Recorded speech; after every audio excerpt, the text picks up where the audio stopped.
Continuando nossa revisão, a gente viu o processo de formação das células sanguíneas e agora a gente vai estudar o sangue propriamente dito. Como eu falei anteriormente, o sangue ele é um tecido conjuntivo especializado, tá? Mas ele tem uma particularidade. A matriz extracelular dele é líquida, que é o plasma, né? E esse tecido ele é contido, né? Ele está dentro de um compartimento fechado, né? Que é o sistema cardiovascular, o aparelho circulatório. E é sempre mantido em movimento regular e unidirecional, tá? Os batimentos cardíacos, né? As contrações rítmicas do coração. Então, o sangue tem funções primordiais que é transportar gases, oxigênio, nutrientes, hormônios e metabólitos. Ele é responsável por manter o equilíbrio ácido básico pela produção e secreção de bicarbonato, que ocorre devido à troca de, de oxigênio e CO2 nas hemácias. Regulação do equilíbrio osmótico dos tecidos devido à constituição do próprio plasma. Defesa, uma vez que eu tenho circulando nesse sangue, né, constituindo esse sangue, células de defesa como os leucócitos, e coagulação, uma vez também temos as plaquetas constituindo o tecido sanguíneo. Então, qual é a composição do sangue? Então, nós temos 55% do sangue composto por plasma, e esse plasma é composto por água, íons como sódio, potássio, cálcio, magnésio, bicarbonato, cloreto, proteínas, a maior parte delas é albumina, depois fibrinogênio, imunoglobulinas e também, né, nutrientes como glicose, ácido graxo, vitaminas, metabólitos, né, CO2 e oxigênio dissolvidos, hormônios. Então, tudo isso compõe o plasma. E os elementos celulares, que respondem a 45% do sangue, como são as células sanguíneas que a gente acabou de estudar como elas são formadas, né? São os eritrócitos, leucócitos e plaquetas.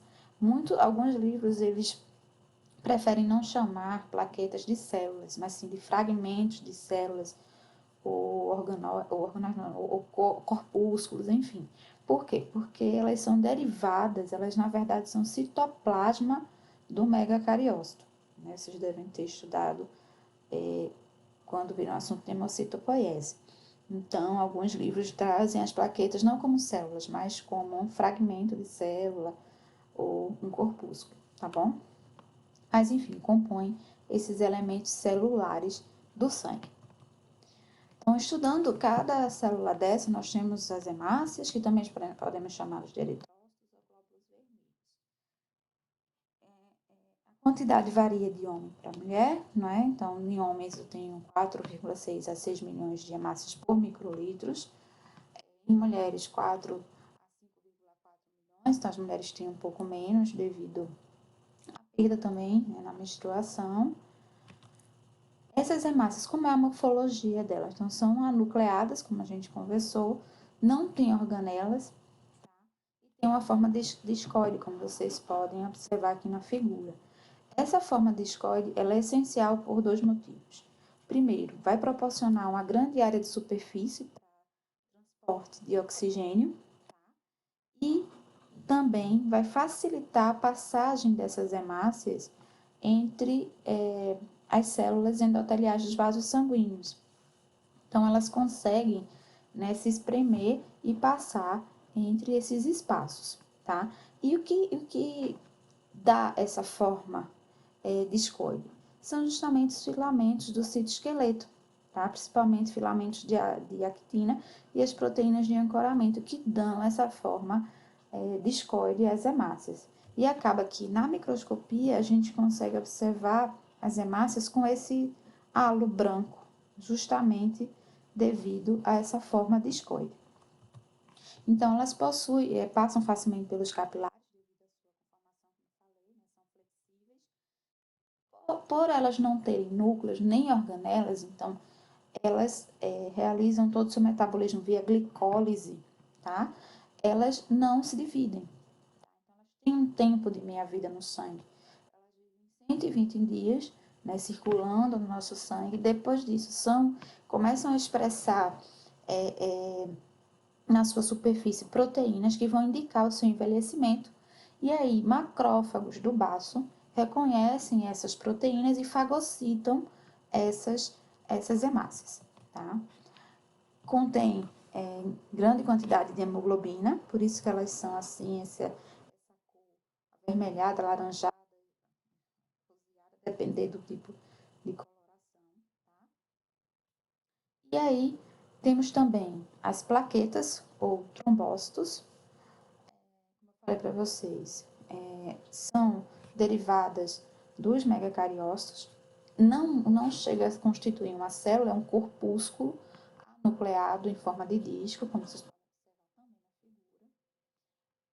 Geralmente nós temos, né, tanto homem quanto mulher, tem geralmente 250 a 450 mil plaquetas por milímetro cúbico de sangue, e a principal função das plaquetas é realizar o processo de coagulação do sangue e de reparo da parede dos vasos sanguíneos, tá? Então, esses corpúsculos, né, eles possuem, como vocês podem ver aqui na imagem, possuem grânulos, né, alguns grânulos que vão conter, aí temos nos densos, o delta, alfa, lambda, que vão conter mediadores que vão participar do processo de coagulação, da cascata de coagulação. Temos também, constituindo, né, as células que constituem o sangue, os leucócitos ou glóbulos brancos, né, que vão de 4.500 a 11.500 por milímetro cúbico de sangue. E aí, esses leucócitos, eles são subclassificados em granulócitos e agranulócitos. Né? Granulócitos têm grânulos, agranulócitos não possuem grânulos. Então, os agranulócitos, quem faz parte dessa classificação são os neutrófilos, né? Os neutrófilos, eles são hipersegmentados, eles podem ter 3 a 4, né, segmentos no núcleo, né? Divisões aqui, como vocês podem ver, lóbulos, tá? A gente também pode chamar de hiperlobulados, então, formam esses lóbulos no núcleo. Eles possuem grânulos, né, como vocês podem observar, tá? E são responsáveis pela defesa, por fazer a frente à defesa bacteriana do corpo, ou seja, se existe uma infecção bacteriana, esses neutrófilos fazem esse processo de defesa contra esses micro-organismos. Nós temos em torno de 2.300 a 8.000 neutrófilos por milímetro cúbico de sangue. Outro granulócito importante também são os eosinófilos. Eles possuem 2 lóbulos, ou seja, são bilobulados, e os grânulos desses eosinófilos são bem rosinhas. Por quê? Porque eles têm mais afinidade pelo corante eosina. E aí, por isso que o nome é eosinófilo. Os eosinófilos, a função deles também é participar de processos alérgicos, tá? E também fazer frente à defesa contra, principalmente, eumintos. O que é que acontece? Então, os eumintos, infelizmente, não podem, são organismos grandes que não são fagocitados, não conseguem ser fagocitados pelos neutrófilos, e aí vem os eosinófilos, se ligam em receptores desses eumintos e liberam conteúdo dos grânulos deles. E aí esse conteúdo de grânulos, existem proteínas, enzimas que vão destruir, né, causar dano à membrana desses eumintos e causar, assim, a morte, né, desses eumintos. Às vezes a morte vai ser por um desequilíbrio osmótico nesse euminto e ele acaba morrendo. E por fim, né, os basófilos, que nós temos pouquíssima quantidade no sangue, apenas 100 basófilos por milímetro cúbico de sangue. Ele é chamado assim justamente porque tem grânulos, né? E esses grânulos têm afinidade pelo corante hematoxilina, que é um corante básico. Esse corante básico tem afinidade por conteúdos ácidos. Esses conteúdos estão nos grânulos dos basófilos. Até hoje, os livros entram em contradição pela forma do núcleo desses basófilos, uma vez que é muito difícil observar, porque ele tem muitos grânulos, né? E como esses grânulos são muito eletrodensos, é difícil de observar exatamente a morfologia do núcleo desses basófilos. Então, alguns livros dizem que tem forma de S, outros que tem forma de riniforme, tá? Enfim, vão entrar em contradição. Esses basófilos, eles têm a função também de participar, principalmente na mediação de processos inflamatórios, processos alérgicos. Então, esses grânulos estão cheios de mediadores da inflamação também, assim como os mastócitos, principalmente histamina. Os agranulócitos, a gente tem os linfócitos, T e B, tá? Infelizmente, na microscopia, não se consegue diferenciar se é o linfócito B, uma vez que eles são idênticos, morfologicamente falando. Porém, eles expressam receptores diferentes, né? Então, para um exame uma técnica que conseguiria distinguir esses linfócitos B é a citometria de fluxo, que consegue, através de marcadores, né, diferentes, por exemplo, o linfócito B expressa receptores BCR e o linfócito T expressa o receptor TCR.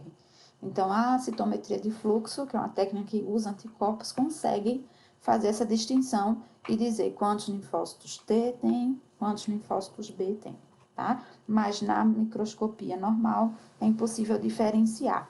Os linfócitos, eles têm o núcleo bem redondo, como vocês podem observar na figura. A cromatina é bem condensada, bem escura, e ele tem pouco citoplasma. A gente, às vezes, nem consegue identificar o citoplasma, mas quando identifica, a gente observa que esse citoplasma é bem basofílico também. Então, nós temos cerca de 800 a 4.800 linfócitos por milímetro cúbico de sangue. E outro agranulócito são os monócitos. Os monócitos, eles são células bem maiores que os demais leucócitos, a gente consegue identificar facilmente. Tem mais citoplasma, né, que os linfócitos. Alguns vão ser até vão ter um pouco de grânulo, apesar de serem classificados de agranulócitos, a gente consegue enxergar alguns grânulos, mas esses grânulos, na verdade, nada mais nada menos são que os lisossomos, que é a organela, né? Por isso que eles ainda são classificados como agranulócitos. O citoplasma é basofílico, tá? E o núcleo, ele é riniforme, tem essa forma de rim ou de feijão, como vocês podem observar na figura. E nós temos cerca de 90 a 1.300 monócitos por milímetro cúbico de sangue. Então, só fazendo um apanhado geral das funções dessas células, nós temos os neutrófilos, né, responsáveis por fagocitarem e destruírem as bactérias por meio do conteúdo dos grânulos deles, série de enzimas que destroem essas bactérias. Os eosinófilos, né, são responsáveis, participam do processo de reação alérgica, eles têm no seu conteúdo dos grânulos tem enzimas, como eu disse, que vão destruir a membrana de parasitas, como os eumintos, por exemplo, e também vão formar poros nessas membranas que vão destruir esses eumintos, né, esses parasitas. Atualmente também se descobriu que esses eosinófilos, eles contêm uma enzima chamada ribonuclease, que atua também frente a patógenos virais. E, além disso, também vão participar da degradação da fibrina. Os basófilos, né, eles vão se ligar à proteína, à imunoglobulina E, que é produzida pelos plasmócitos, que a gente conversou anteriormente. Essa imunoglobulina E se liga à membrana desses basófilos e vai liberar o conteúdo dos seus grânulos, como eu falei, histamina, heparina, fator quimiotático, né, proteases, peroxidases, todas essas proteínas, aliás, todos esses constituintes vão participar de processos inflamatórios e processos alérgicos, tá? Essa imunoglobulina E, ela produzida principalmente nesses processos, né, de reações alérgicas e inflamatórias também. E também frente a infecções parasitárias, também ela é produzida e liberada pelos plasmócitos. Os monócitos, né, eles estão na corrente sanguínea, mas eles podem migrar para o tecido conjuntivo, e quando migram para o tecido conjuntivo, se diferenciam em macrófagos e também células dendríticas, que podem fagocitar bactérias, patógenos, enfim, restos de células, e apresentar esses antígenos aos linfócitos. E, por fim, os linfócitos são responsáveis pelas respostas imunológicas, tanto de base humoral, né, ou seja, que são aquelas que produzem anticorpos, tá? A gente chama isso de imunidade humoral, e é mediada pelos linfócitos B, que vão se diferenciar de plasmócitos para produzir esses anticorpos, e também pelas respostas imunológicas celulares, tá? Que são mediadas pelos linfócitos T.